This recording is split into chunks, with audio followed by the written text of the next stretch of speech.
There was a huge response to Patrick Bergy's first appearance on Crowdsource the Truth just last week, so I wanted to invite Patrick back to go over that ground again and clarify some questions that people had and also to raise some new points. Patrick, how are you today?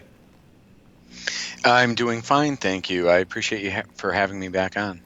Well, it's really good to have you back on because, as I said, there was a huge reaction to our first conversation. I think people are really dialed into what you're exposing. But for some people, it was like a fire hose of information, and obviously a lot of it is quite technical. You're extremely knowledgeable. I wonder if we might be able to kind of reiterate in a shortened version for everybody what we started with, and possibly, I think, one point of confusion for people was some of the military jargon. There's a lot of abbreviations for things, and you've basically told us that Barack Obama's former national security advisor, Jim Jones, started a company called Dynology that used taxpayer money to create this shadow net that you worked on, which from your description sounds like a sinister version of some social media website that none of us have signed up for, none of us have access to, but yet companies like Dynology and some of the others that you mentioned have access to every piece of information that we've never voluntarily posted. Is that close to right? That's absolutely correct. And I have been chastised for using acronyms and military nomenclatures, even by generals. So, Well, so that's good. People in the no, audience shouldn't be ashamed of themselves for feeling that way, but I like it that we're getting more engaged here, and you've pointed out some things on your Twitter feed, which is just loaded with good information. If people are just seeing you now for the first time, and if they haven't been following you on Twitter, I would encourage people to go over there. They can find you at PFC40 Book, because of course you wrote the book about being a private first class at the age of 40. You've also just started a Patreon account, which I am totally behind. I think Patreon is a great way for people who are watching the show to support independent journalism and whistleblowers like Patrick. People can go over to patreon.com/theshadownet and Patrick's Patreon page has just been created, so there's no content there yet. I think I'm going to become your first sponsor on Patreon, Patrick, and later today people can see this video and some of the previous work that you've done. It'll be populated there, but why don't I stop talking and allow you to fill people in on what's new? Well, I started out this morning watching a video, and before I go into that, though, I just like to point out that when everything in 2015, in late 2015, I went to my congressman and I went to the FBI, and I informed them of a conversation that I had with the son of General James Jones, who was Obama's former national security advisor. And this conversation related to the use of the shadow net, which we had made commercially available for influencing U.S. elections. So everything that I talk about today, everything that I've tweeted out, all of these connections, which if you are to believe Glenn Beck in the video that I put out and his other people, you had mentioned Stranahan, I believe, Yep.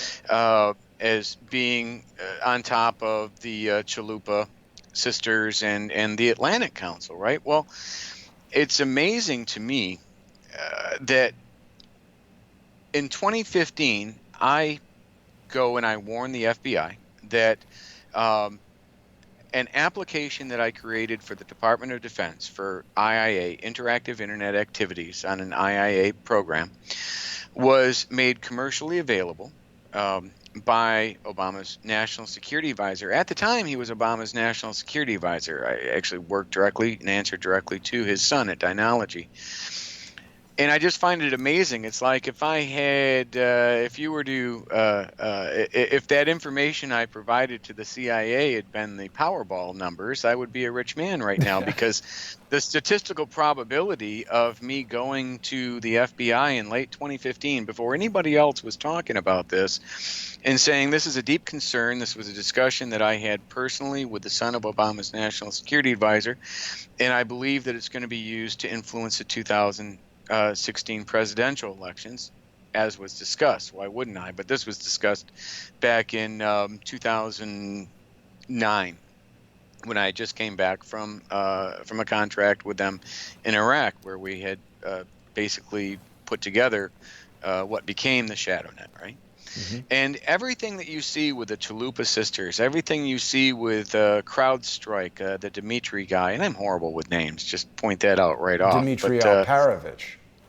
yeah, there you go. And I can't be blamed really for the Russian ones, right? But Well, it's an so interesting point that you raised, Patrick, and I'm sorry to interrupt, but you are a technology expert, a military whistleblower. You're not a news presenter, and so necessarily knowing everybody's name is not necessarily your line. But I found it curious that Glenn Beck didn't have the guy's name straight before he mentioned him. This is a pretty important character in this whole saga. He is the chief technology officer of CrowdStrike, which you mentioned last week, and of course Donald Trump mentioned in his phone call to the president of Ukraine. He's a fellow at the Atlantic Council, and this is going to be a large part of the focus of our conversation today, how these think tanks, these NGOs, these sort of amorphous things that the average person has no idea exactly what it is or what it's doing or where the money comes from or what its purpose is. He's in there, and he's also a principal at this company that I don't even know if we need to qualify it with the word essentially, with a company that is an FBI cutout that's designed to do the cyber investigations that the FBI doesn't want people to FOIA, doesn't want to do things that the FBI is mandated to not do. They've got this very slippery way of using these corporations and these NGOs to sneak these things under the wire. yeah, completely unsanctioned is the unsanctioned actions are the only things I'll discuss. Things I believe were unsanctioned, things I believe the commercially available weapons that we developed for the Defense Department. I believe they were used in the 2010 Ukrainian election by Paul Manafort, who was Dynology's partner at that time, and through probably the Podestas, who was also a partner with General Jones on one of his boards, and just a dozen other people. I've put out a chart showing everybody over the 10-year period of time. Ellen Tosher, she's connected with him. She died back in April. Huh. But no, the CrowdStrike people are very interesting. The Chalupa sisters, the Stop Fake. If you'll see that on my website, the stopfake.org thing that they were connected to. Yep. And Stop Fake, that's exactly what it's designed to help stop fake news and fake information, specifically for the Ukraine region. But that's exactly the same thing that Facebook partnered with Atlantic Council while General Jones was the chairman of the board. Again, you've got Stranahan, you've got Glenn Beck, you've got these people pointing out direct connections, numerous connections to the Atlantic Council, but they are missing the chairman of the board. At the time these people were doing this, you would have to be crazy to assume that this was just some rogue group of people, right, acting without the knowledge of the chairman of the board. And if you agree with that thought and you say to yourself, okay, well, this guy, this whistleblower went to the FBI in late 2015 warning that everything that's happened is going to happen because he personally discussed it with the son of the chairman of the board of Atlantic Council. I just find it hard to just summarily say, oh, I guess he didn't know any of this stuff going on. It's exactly what we developed. Everything the sisters were doing, everything Dmitry was doing, everything everybody was doing is textbook IIA. And I sent you earlier, and I've posted it earlier, actual links to the IIA policy memorandums. I brought those up in our first interview. Yes. And those actually show what the policy guidelines are for the interaction and the use of IIA by the Department of Defense and its interaction and use of journalists. Is this it right here? Yes, that's that's page 1. And if you read those, you'll see that lays out how IIA operations are lawfully allowed by the Department of Defense to interact with journalists, what level of journalists you're allowed to interact with. And of course, like every policy memorandums, there are ways to submit exemptions, which it lists like battlefield required exemptions to letting them know that you're actually a Defense Department posting this, or you're actually providing these journalists, or these journalists might be working with the Defense Department, right? So this guideline lays out how to do that separately from what the Smith-Mundt Act laid out, which was largely to do the same thing for how the State Department was allowed to interact with journalists and news organizations that could possibly influence Americans, right? Because you don't want, it's always been the law since the late 40s that when the Smith-Mundt Act was started, that you don't psyop Americans. But that changed in 2014, didn't it? 2012, 2013. They changed that, and it was just shortly after the 2010 incident in Afghanistan, where you had John McCain and about a dozen other senators that were apparently psyoped by the IOTF, which is the Information Operations Task Force. I was actually working. I had just joined the IOTF, a contract for them in Kabul. I had flown into Kabul International Airport commercially. That was an experience you don't forget soon. And what airline was that? I don't remember what airline I flew in, but I fell face first. I did a face plant getting off the stairs. I wanted to be like really low key and make sure that, wow, this blonde haired hazel-eyed guy getting off the plane, let's not draw any attention to him. And face planted with my backpack the moment I hit the bottom step. Yikes. And of course, every Taliban in Afghanistan just looked over at me. So not good. Not good. But no, I was right there when this happened. And so I can just tell you that people need to reevaluate whether or not John McCain was an actual victim or one of the architects of that particular PSYOP in 2010.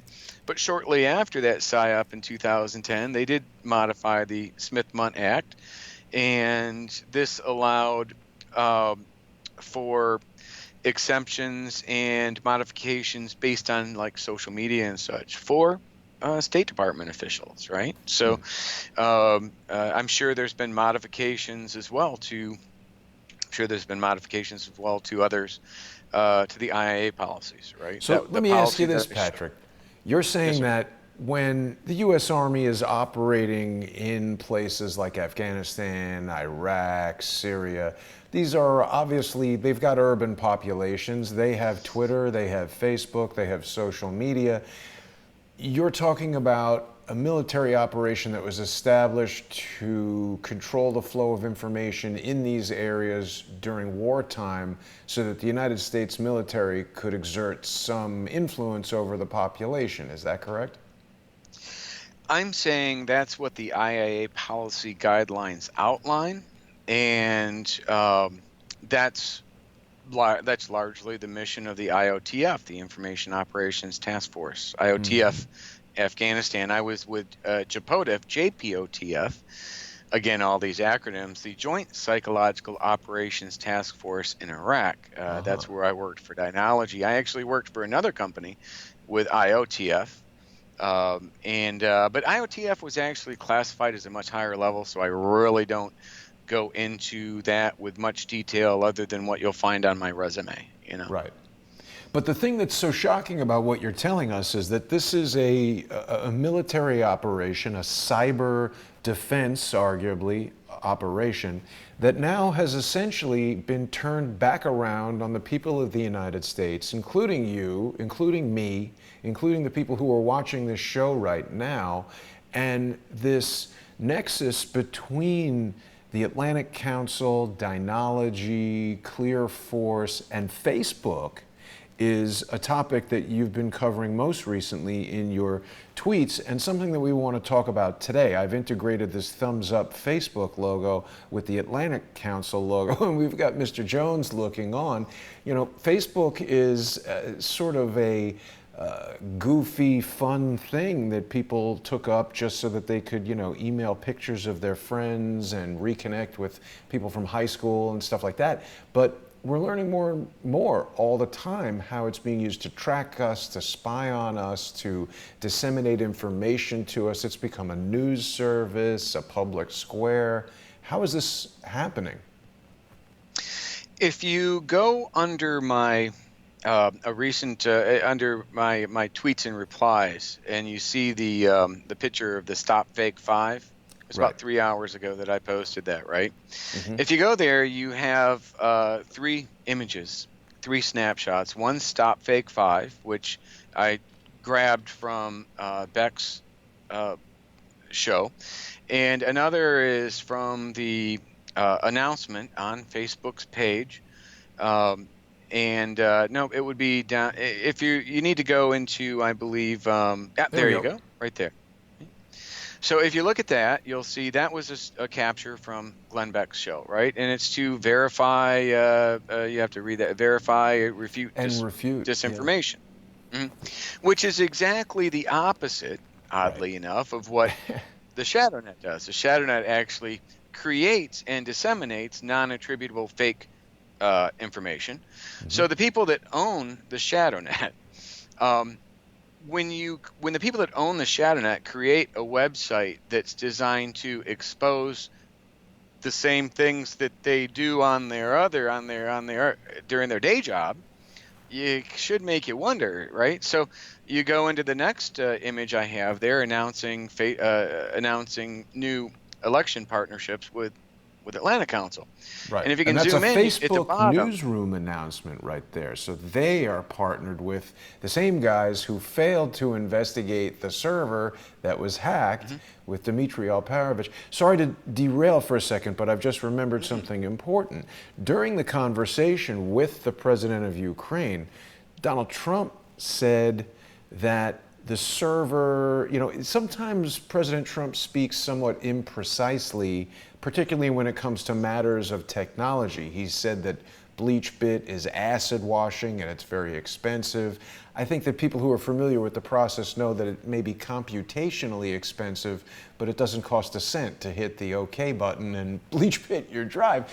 It's time consuming. So when he said to the president of Ukraine that you have the server there in Ukraine, was that accurate? Is the server actually in Ukraine? Well, I would dispute that, and I would agree that it's just he's not an IT person, right?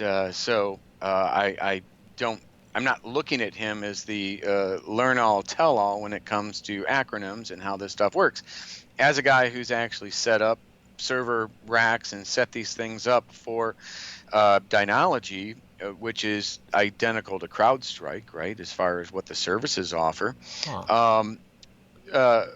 what you do is you're not going to have like, there's not going to be a single server, right? There's going to be um, a, a rack of probably 2 or 3 servers, A data NetApp center, servers, essentially. usually Dell, in a secured data center. Right. You're actually in 2 secured data centers that will be geographically disparate from each other. So if one goes down from a hurricane, Right. it automatically, with what is called HA, high availability, automatically brings the other one that's functioning online. So there's no loss of information, right? This is Now, standard the D practice in the world of IT, not just military. And in fact, 2 is the absolutely. minimum. There might be servers co-located around the world in multiple locations, depending on the value of the data, how well financed the owner of the data is. So you're describing the minimum. Yeah, people know that as the cloud, right? Right. So the crowd, if you buy space on MSN, the cloud's going to be their servers, right? And it's not necessarily going to be one specific server. It's really hard to look at it that way, Right. although there are physical servers related to it. And so you got to keep that in mind, right? It's just, if you have one single physical server, like let's say the DNC is using a server and the power goes out at the DNC, well, nobody will be able to use it. So obviously they're not using that, right? Right. There's no one single physical server. And then you make and then you're going to also make like NAS backups. NAS are network Attached something. storage. Storage, yes. So you're going to have NAS servers that are going to be taking like incremental images of and the NetApp servers themselves do their own NetApp clones, right? And so So you there's could a lot of restore those redundancy images all over the place. It's not a matter of all over the somebody place. squirreled away one little laptop or something and now we don't have the data. I think what President Trump was getting at is the key to this investigation lies with various prosecutors and things that were sort of curtailed by Joe Biden in Ukraine. Yeah, so what you're going to be looking for, it could be in the Ukraine, it could be anywhere, are going to be like backup copies of stuff, right? So you're not going to be looking for a physical server. You're going to be looking for a tape drive or something that has those. And what I would also add is that the modus operandi of Dynology and a lot of these companies is that they will buy servers, or they will get servers that are authorized by the government, right? Which have to be tracked. They rarely use their own. These are like multi-million, like $2 or $3 million server setups, right? They're not Wow. just something you go down and buy. At Best Buy. So And that cost these is are there because of the requirements placed on it by the government. In order for somebody to be a government contractor, you have to have X level of security, traceability, et cetera. It's not just a computer you well, stick in a rack. Well, the government might have a contract that you're working, right, for the NSA or something. And that contract might only require like maybe 2% of the actual space of this massive rack, right? So you'll put other stuff on those servers. Instead of spending millions of dollars on your own servers, you just use the government servers that are only being partially utilized for other operations that you may do, whether it's government related or whether they're they're commercial operations by other assets that you use, right? So the reason I state that is they may be looking for a server or switches and routers. I would also add, you'll get more information from switches and routers than you will servers, forensically speaking, or having them both are very important. But I would argue that there's a very good chance that these were actually the server, that quote unquote server that he's looking for, was actually Dermoed. And don't ask me what that acronym's for. And actually, they changed it. Dermode. Dermo's kind of Dermo, DRMO, is kind of an old acronym. The government's changed it, but that's like the defense something where all computers go to die, right? So when you're done with a computer on a project, you Dermo it, right? And Dermo is just a cluster of lowest bidder incompetence, right? So What do once you mean? something's dermoed, well, it's like they're the logistics behind being able to track servers and dermo and drives, because drives will be taken out of servers and they'll be put into something else or used somewhere else in the government. But inherently, they're all supposed to be tracked through dermo, right?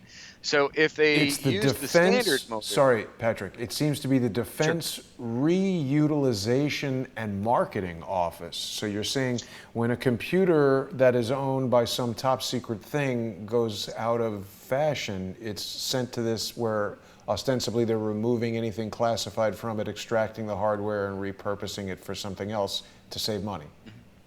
Yep, top secret or anything, right? If Got it's it. government purchased by taxpayers, then you can't just keep it, you can't just Ah, destroy it, you have to ah, dermo it, and then uh-huh. dermo does whatever they want to do with it. So technically, although he's looking for something in he's somebody told him to look for a server in the Ukraine, and that to me just seems like a ludicrous idea, right? Okay. Uh, and It seemed it's weird I to think he's me just when he getting said it. bad information. And if you can, hey, don't take my word for it. Reach out to others in the IT community and see if they agree with what I'm saying.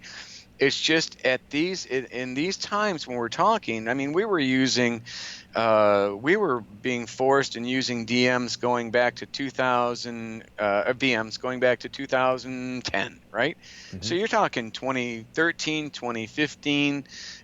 These, the likelihood of it being as described by President Trump is very limited, but I Yeah. wouldn't be surprised if somebody who doesn't know computers very good either, with maybe the best of intentions, explain this to him, or maybe Right. people just explain this to him who are not friends of his and want to keep him off the track. Right. But in most cases, I wouldn't rule it out. I think most likely, having operated for almost having worked for Dynology and worked and other contracting companies, defense contracting companies, it's pretty much SOP to do as I described, right? Standard operating procedure.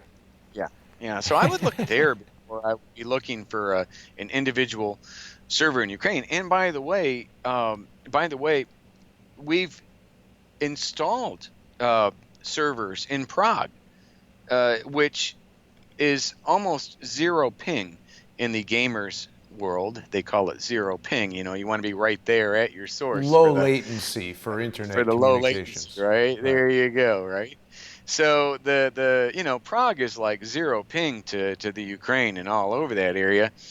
And I put this on, I don't think we discussed this. I put this up like right after our last interview, where it dawned on me that a former colleague of mine that was working in Iraq with me on the ShadowNet program and worked for Dynology was a longtime friend of then, and this is going back to 2004, 2005, when he was personal friends with Glenn Beck's IT guy, the guy that did Glenn Beck's website. Not in Huh.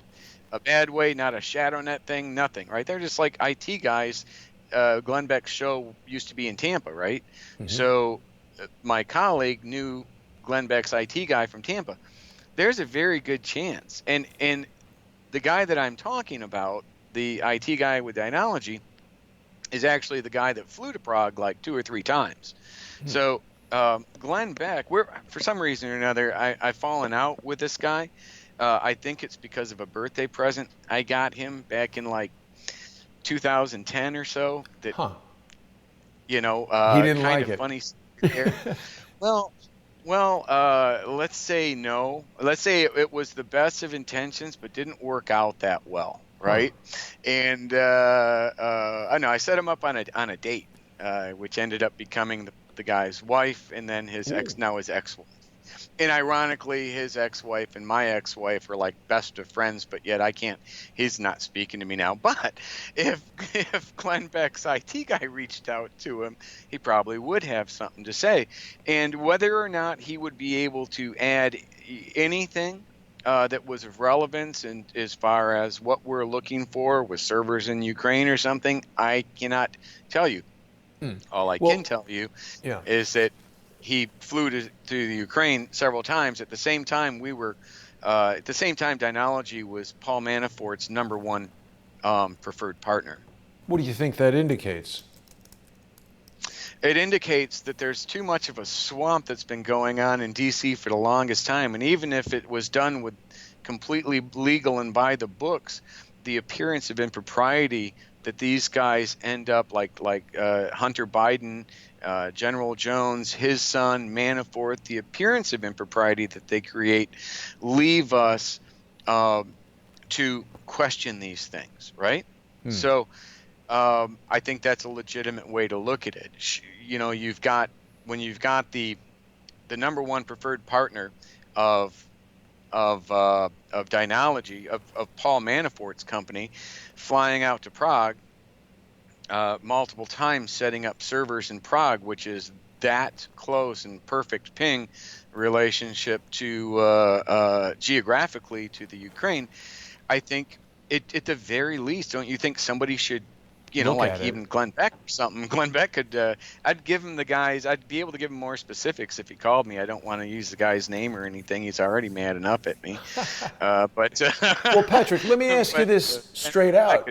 Why do you think that Paul Manafort has been so aggressively pursued from a prosecutorial standpoint when we see other people being not pursued at all? It's obviously got something to do with Ukraine, but what do you think is really behind this solitary confinement and the total legal beatdown of Paul Manafort? Manafort's been up to these shenanigans going back to 2000, right? Where he was associated with McCain's campaigns as either manager or marketing and such, going back to 2000. Rick Davis, the other Rick, the Ricks, and they all have been up to things that are highly questionable and morally bankrupt, right? So he's low-hanging fruit. They tried to use him to harm the McCain campaign in 2007. A lot of New York Times and a lot of people tried tying him to the same people that they're tying him to now. That's what one of the things Stan Bongino went into back last year, I think.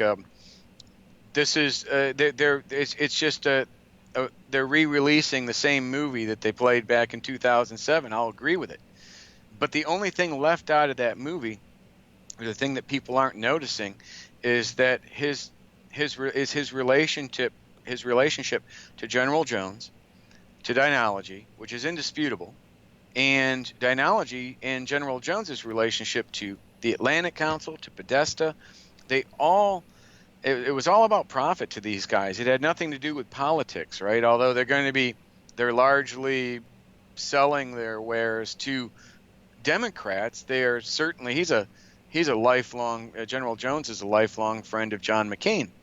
So is Paul Manafort. And which one has anybody that I named would you consider to be a friend of President Trump?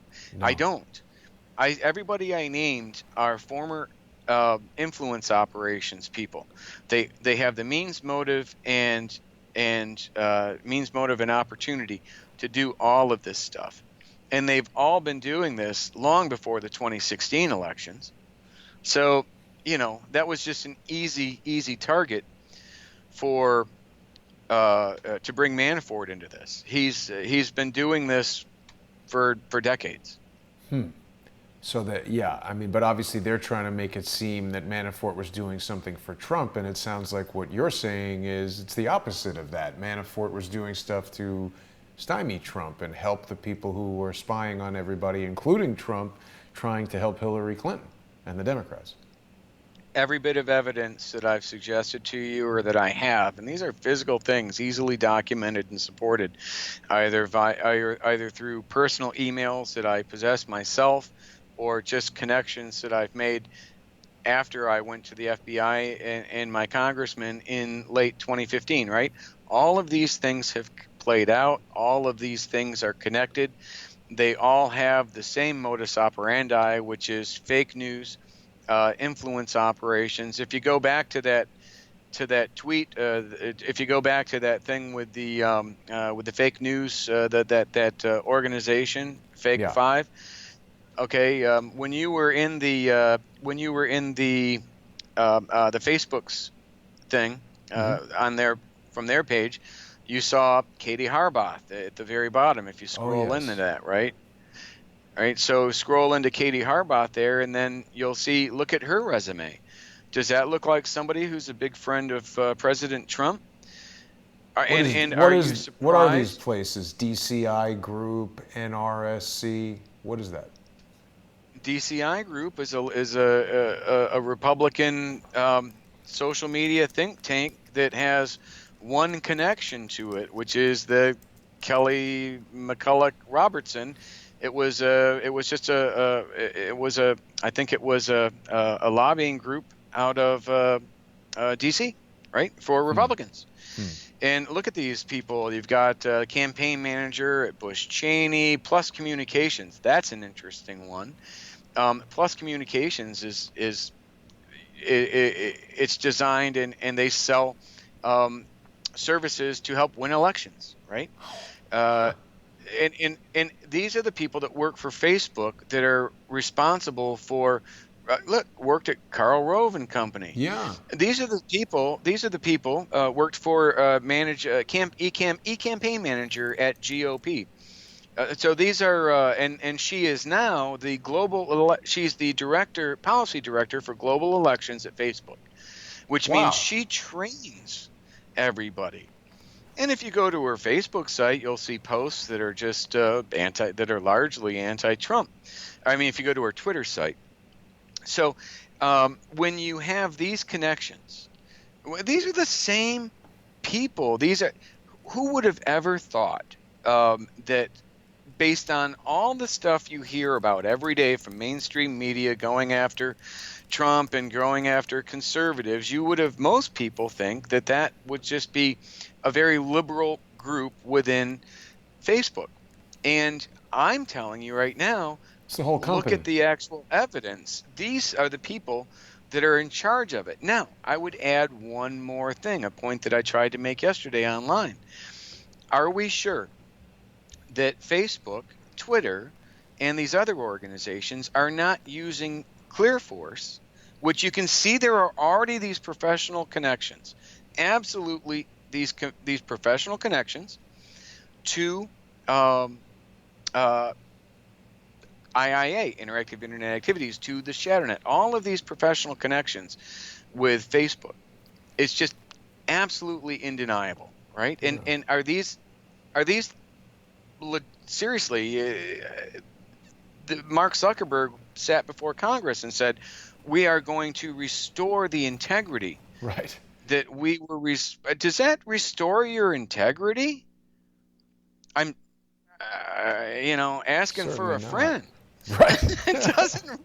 It doesn't restore my faith in the integrity at all. And we've got Mark Zuckerberg going in front of Congress on October 23rd. We get one more shot. And this is it. Before he went before Congress, before I was trying to get this information out, we got one more shot to have our congressmen ask these questions, right? Yeah. And someone needs to ask Mark Zuckerberg, and they need to ask like CNN, are these organizations using ClearForce to screen employees either working for them now or new hires in such a way that would allow them to only hire people with their political beliefs and to get rid of people that did not share their social justice warrior causes? Well, another Is question that that a comes to mind, legitimate Patrick, question? is are they using ClearForce on people who are users of Facebook? Are they using it to identify the Laura Loomers, to identify the Patrick Bergys, the Jason Goodmans, and shut down our information that might otherwise use the network to disseminate true facts that would counter the propaganda operations that all of these military organizations and contractors that you're describing are trying to disseminate propaganda. And when you and I do a broadcast here on YouTube and Facebook and Periscope and all the other channels that we're on, it sounds to me like clear force could be used to suppress our information. Is that correct? Facebook's partnership with and their employees like Katie Harbaugh, Facebook's partnership with Atlantic Council and his relationship, and many others on Atlantic Council and the board of directors of ClearForce all suggest that absolutely they would. You're right. Why wouldn't they? Right. And again, even if they're not, the fact that this was built from a DoD program, taxpayer-funded DoD program by the son of Obama's national security advisor, suggests that he lacks the ethical and moral integrity to eliminate that thought, right? So are these guys using this information, using these weapons that we developed for the military to stop the Laura Loomers, to determine who gets a job and who doesn't get a job at Facebook, at Twitter, at CNN? Look at the stuff at CNN. It seems impossible to me for Facebook and all these companies to just, through any form of like Price's Law or natural selection, to become that left, right? To just be what they are doing. Mm-hmm. And do you really think that these people wouldn't if they had the opportunity? Well, here's clearly the opportunity that's built exactly to do that.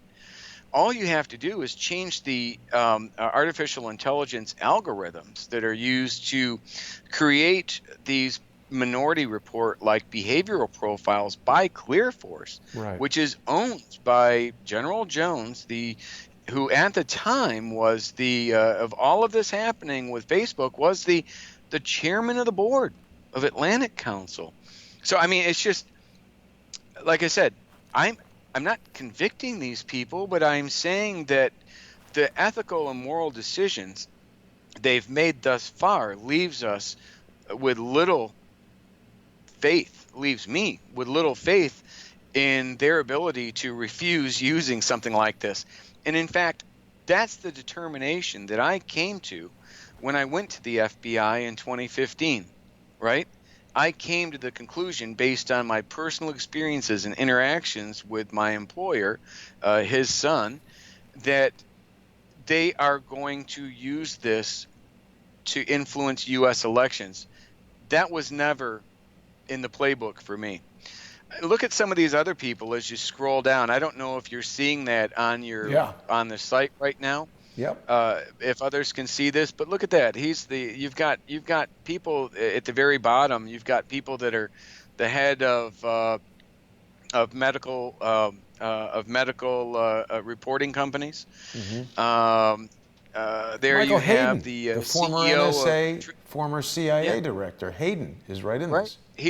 Hayden's partnered with the former president of TransUnion LLC, right? And he's Harry in with Gamble. Chertoff. Hayden's got his finger in all of these pies. He's been very aggressively, well, let me retract that. Mm-hmm. He's been connected with this operation that we've reported on quite a bit, the Hammer, Dennis Montgomery, which we discussed briefly in our previous conversation. All the reporting surrounding that Hammer seems to be designed to get people to not pay attention to what you're telling us. Clearly definable companies that have business relationships and products and technologies that are in use. It's not a mystery about, is the government spying on people? And frankly, you know, the government spying on people is one thing. Private corporations offering tools to anyone to spy on people seems much more dangerous.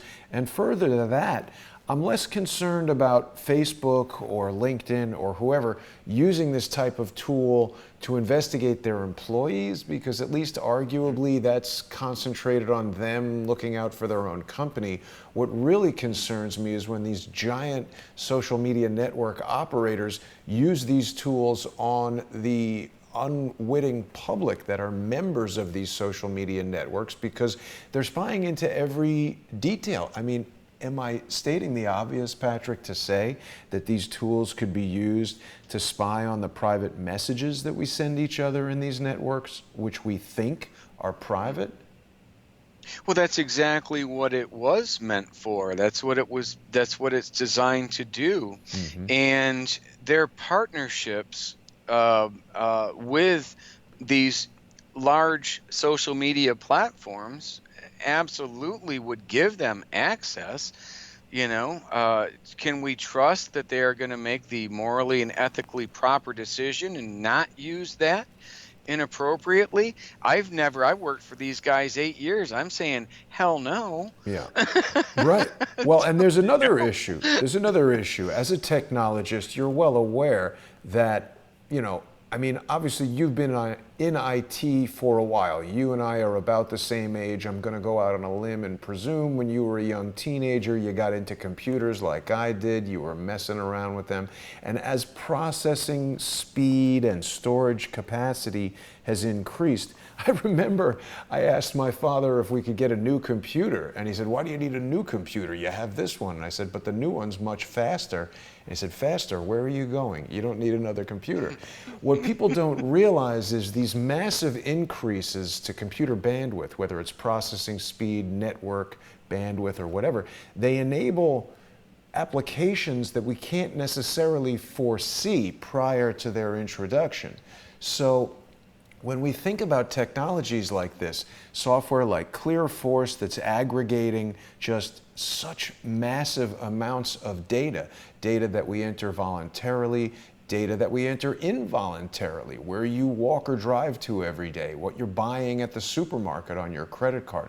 All of these points of data, according to many guests that I've had on the show, are being fed into some massive artificial intelligence, some quantum computing environment somewhere, and are being used to create essentially a global computer model that will predict human behavior. So they're building something with this. It's not just spying on us and affecting elections. This is a sinister, decades-long plot that's well underway.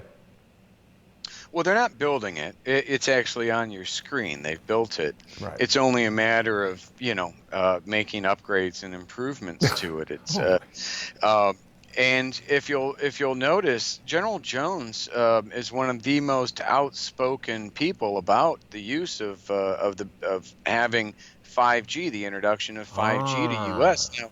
Now he's against China doing it, which I agree. I don't want China having access to our 5G data, because that goes into exactly what you're talking about. That's the IoT, that's the Internet of Things, where now they can pull information from your refrigerator and your sink faucet, right? You talk to those now. So 5G is what you're talking about. That's just the maximum amount of bandwidth. And do I want Obama's national security advisor and the former head of the CIA having control over that data any more than I want China? No. Right. So, I'll go with, option C, whatever the hell that is, right? You could just make up, and it's going to be better than either the Chinese or Michael, the CIA director. And a frustrating thing, like I believe it was back in just this last February, General Jones spoke in front of Congress on the use of 5G. And that was the same time, it was in January, that I'm sending the information, the sworn statements, and literally going to the FBI here in Tampa, warning them about everything related to the people I worked for, Analogy, General Jones, and everything. And instead of actually calling me back and listening to the warnings that I gave, which are clearly demonstrated, and clearly I've been, you can go back to my website. There's Matt Gaetz. If you're seeing that on your site right now, there's Matt Gaetz holding a letter, all of my information that I gave to George Colella, one of the founding members of Bikers for Trump, had lunch with him. That's Matt Gaetz holding the information, my information, in his hand back in February. At the same time, now if he would have done something like that, if he would have called something back, that was like the same weekend that General Jones was appearing in Congress discussing 5G. I want to know. I drove all over the state. I got nothing against Matt Gaetz. I drove on my Harley with Bikers for Trump, boots on the ground, George Colella and others all over the state of Florida, supporting Matt Gaetz and supporting other people running for office that supported President Trump, because President Trump, in my mind, is the only one that's really not a politician, and that I have no evidence. In fact, the only evidence I have of President Trump is he's actually turned down the use of IIA when it was offered to him by Psy Group. So What do you mean by that? instead He's of turned down the use of IIA. Well, the Psy Group, which was indicted by Mueller and connected to the Cambridge Analytica scandal, and of which, yes, General Jones is on the board of Wikistrat Psy Group as well. Psy Group originally pitched an idea to Don Jr. Before the election to help pick the delegates for the Republican National Convention. And Rick Gates was involved with that, and others, right? But Trump actually, according to the New York Times and others, Trump actually rejected that proposal. Now, whether he went and got something from somewhere else, I don't know. But I can show you the only evidence of someone. There's the literally the article, the proposal right there. Boy, And if you look at that proposal, logo got hidden in it. That looks like something. that's a cool logo, actually. If you look at look right there, right? So they everything that you see in that Psy Group proposal, which was rejected according to the New York Times by the Trump campaign, Right. that's exactly what you would see as in a proposal from the ShadowNet, right? And Right. ISI, and in fact, ISI I think is Psy Group, right? So the only evidence that I have with Trump is that he's the only one that's ever rejected it. If I found out different, I'd actually call him out on it. But I haven't Right. found out different, so I kind of owe him an apology. So I'm supporting Trump on this. That's why, not because of some political bent. I held the only Obama for America meetup in all of Baghdad, Iraq. It's kind of hard to call me a Republican shill.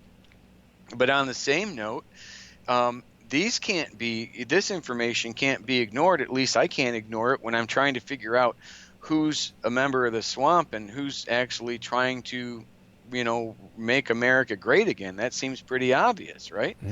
It does. And I think it's becoming more obvious really very recently, Patrick. A lot of people were, myself included, growing kind of impatient with this swamp draining, but I definitely think there have been things happening, most notably since the end of the Robert Mueller investigation, that do indicate swamp drainage. And, a lot of people say, Trump is just part of the swamp and this and that.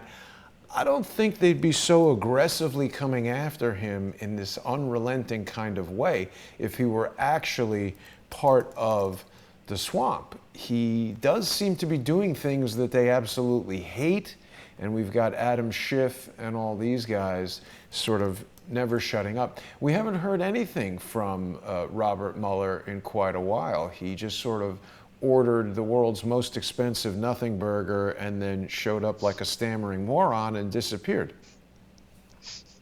Yeah, that's about it. We need to know. We need to know what Matt Gaetz did with that information, and we need to know if these people. I mean, do you have ask your listeners, ask the people listening to this, ask the people on Twitter. Do they think what things that I've said here today are legitimate questions for someone like Matt Gaetz, who literally has my information in his hand? I personally spoke to Matt Gaetz at his inauguration back in January and told him, gave him the elevator version on this, right? I think Matt Gaetz is going to be sitting in there. I think he has the ability to ask questions. I think also Jim Jordan will have the ability to ask questions. I've never personally engaged with Jim Jordan. He seems like a nice guy.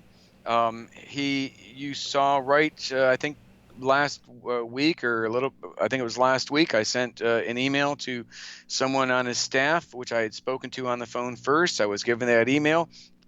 They responded to me and said the information that I provided them was going to be forwarded to Congressman Jordan's D.C. office, right? Did it ever make it there? Did he have this? Will Jordan ask these simple questions of Mark Zuckerberg? Because how many more opportunities are we going to have where Mark Zuckerberg is going to be sworn under oath in front of Congress? And these are questions we need to know. Does Facebook use ClearForce or a similar application? What is Mark Zuckerberg's relationship to General Jones? Have they ever discussed, or do they use ClearForce? Right? What's the relationship to these guys? What's the relationship to the Atlantic Council and Facebook? Considering all of the things that you promised us about, that you were going to be restoring election integrity, and then you do that by putting the most possible, putting the worst people you could when it comes to any type of nonpartisan expectations of nonpartisan results, right? So these are questions that I cannot believe did not get asked last time, and I cannot believe that, but it's looking like it. It's going to happen again, October 23rd. You had suggested this, that I go to D.C. I can't afford to go there. Well, let me take a moment here to explain that, because you and I had a conversation before the show, and I had encouraged you to create this Patreon page. So I'm hopeful that some of the people, we've got almost 600 people watching us right now, Patrick, and I'm hopeful that people will go to patreon.com/theshadowNetHacker. That's Patrick's brand new Patreon page. He has not yet posted videos on there, but right after this interview, he's going to be posting this video, our previous video. He's got a ton of content he's going to be creating on there. So go to that the Shadow Net Hacker Patreon page and become a sponsor of Patrick's. If we can work this out within the next week, that there's sufficient sponsorship for Patrick on the site here, he will go to Washington, D.C. And frankly, if he's able to do that, I'll accompany him, and we're going to try to speak to some of these guys, Matt Gaetz, Jim Jordan. I have spoken briefly with Jim Jordan. I went to the Mark Meadows hearing, I think it was the end of 2018 or the beginning of 2019, and the hearing was so empty that I believe Mr. Jordan observed me there as one of the only people covering it. And then right after, in the hallway, I ran right into him. He shook my hand, had some words with me, suggested that I give my information to his scheduler, which I did. And we've never been able to schedule an interview. However, the information that you have, Patrick, is so important that I think the congressman must be compelled to look at it and act on it. So I really do hope that people will go to patreon.com/theshadowNetHacker and become sponsors of Patrick, because any whistleblower that comes on the show and puts themselves out there in the way that Patrick has really puts themselves at risk, even if it's not physical risk or risk to their lives or safety.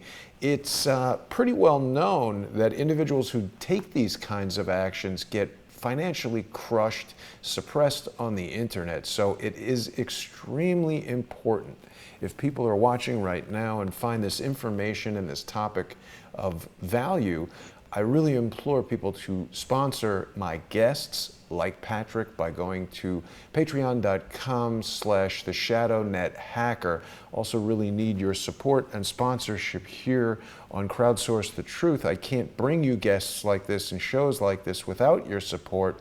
Please go to subscribestar.com/crowdsourcethetruth or patreon.com/crowdsourcethetruth and become a sponsor. Patrick is explaining to us the mechanisms, the tools, the software, the legislation that allows all of these groups to suppress the information that I am trying to bring you. So I cannot stress enough how important it is that we really make an effort to operate outside of this network while we still can.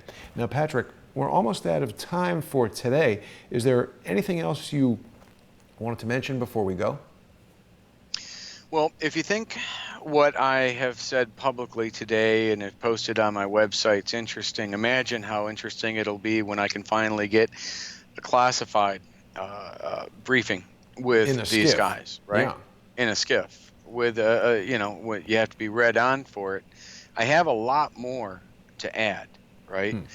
That our lawmakers, people like Jordan and others, uh, Trump clearly knows, but these others would not probably know, and if they were to ever know, would have to be absolutely read on to the program. Now, Trump is the person who could do that. He's the classification authority. He could give them authorization.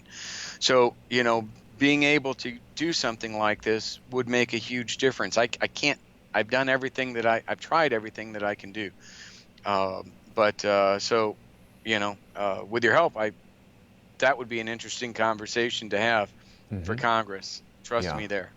Well, I'm really glad that you and I have connected, Patrick, and that would not have happened without Twitter. So, it's like the wings flapping of a butterfly, right? Something happens over here that connects with something else and create these connections that hopefully will lead this information into the right hands. I got to thank you again for taking time out of your day to join us.